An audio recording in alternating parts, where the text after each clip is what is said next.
श्री शिवाय नमस्तुभ्यम। हर हर महादेव। आइए भक्तजनों, भोले बाबा की कृपा से 56वें अध्याय का आनंद लेते हैं। ब्रह्मा जी ने कहा, हे नारद, अब मैं तुम्हें दुंदुभी के संहार की कथा सुनाता हूँ। जिस प्रकार विष्णु जी ने नरसिंह का अवतार धारण कर देवताओं को आनंद प्रदान करने के लिए दिति के दोनों पुत्रों को मारा था, वह अद्भुत वृत्तांत तुम जानते ही हो। अब आगे की कथा सुनो। जब विष्णु जी ने नरसिंह तथा वाराह रूप धारण कर दिति के दोनों पुत्रों का संहार कर उस समय दिति ने अत्यंत विलाप किया। तब दिति के भाई दुंदुभी ने उसे समझाते हुए यह कहा कि तुम किसी प्रकार का शोक मत करो, परंतु दिति का शोक दूर न हुआ।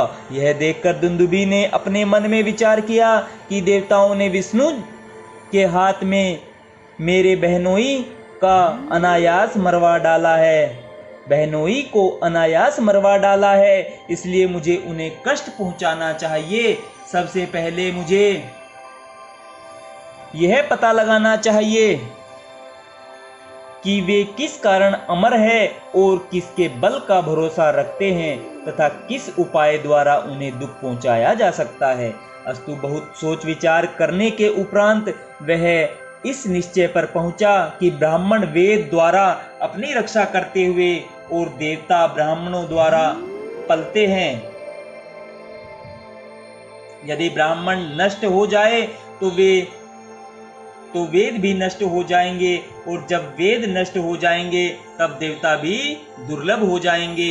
इस प्रकार जब देवता दुर्लभ हो जाएंगे तब मैं उन्हें जीतकर उन पर राज्य करूंगा और आनंद को प्राप्त होऊंगा।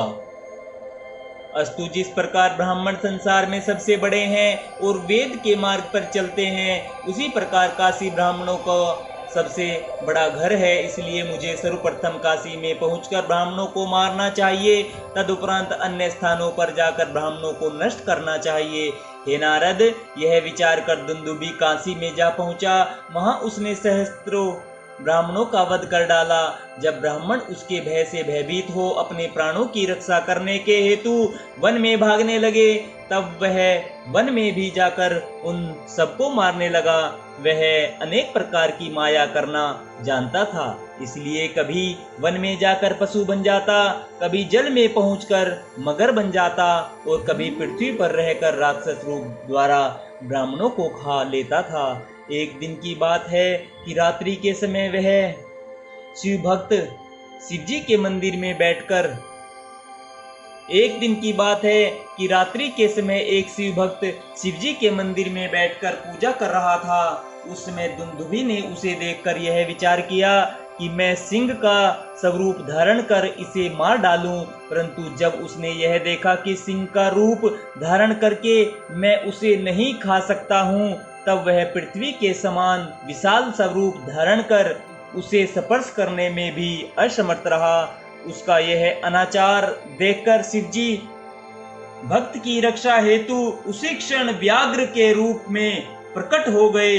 हे नारद, जब उसने वहां शिवजी को उपस्थित देखा तो यह इच्छा प्रकट की कि मैं शिवजी को भी निगल जाऊं। यह विचार कर वह जैसे ही शिवजी की ओर बढ़ा, वैसे ही शिवजी ने अत्यंत क्रोध में भरकर उसे पकड़ लिया और अपनी मुष्टिका द्वारा उसे मार डाला। इस प्रकार शिव भक्त के प्राण बच गए। दुंदुभी के मारे जाने पर जो घोर शब्द हुआ था, उसे सुनकर शिव भक्त की आंखें खुल गई। तब उसने शिवजी की अत्यंत प्रशंसा की। उस समय सभी काशीवासी उस स्थान पर आकर एकत्र हो गए तथा दुंदुभी को मरा हुआ देखकर अत्यंत प्रसन्न हो शिवजी की स्तुति करने लगे। उन्होंने शिवजी को प्रणाम करने के उपरांत कहा, हे प्रभु, आप अब इसी स्वरूप में यहीं स्थित रहे तथा व्याघ्र नाम से प्रसिद्ध होकर अपनी काशी नगरी की रक्षा करें। हम सब लोग आपके दर्शनों से अत्यंत प्रसन्न हुए हैं। हे नारद, उनकी प्रार्थना को सुनकर शिवजी ने एवमास्तु कहा। तदुपरांत बोले, हे भक्तों, जो व्यक्ति निश्चय पूर्वक एवं विश्वास पूर्वक मेरे इस स्वरूप का ध्यान धरेगा, मैं उसके संपूर्ण दुखों को दूर किया करूंगा।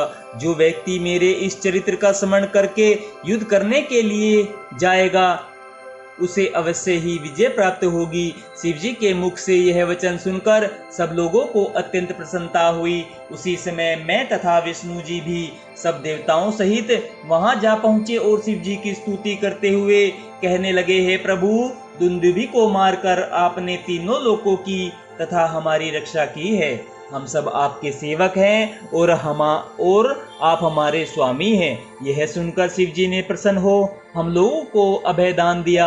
तदुपरांत वे अपने उसी लिंग में जो व्याघ्रेश्वर नाम से प्रसिद्ध है प्रवेश करके अंतर्धान हो गए। तब मैं, विष्णु जी तथा सभी देवता अपने अपने लोक को लौट आए और काशीवासी भी अपने अपने घर चले गए। श्री शिवाय नमस्तुभ्यम। हर हर महादेव भक्तजनों।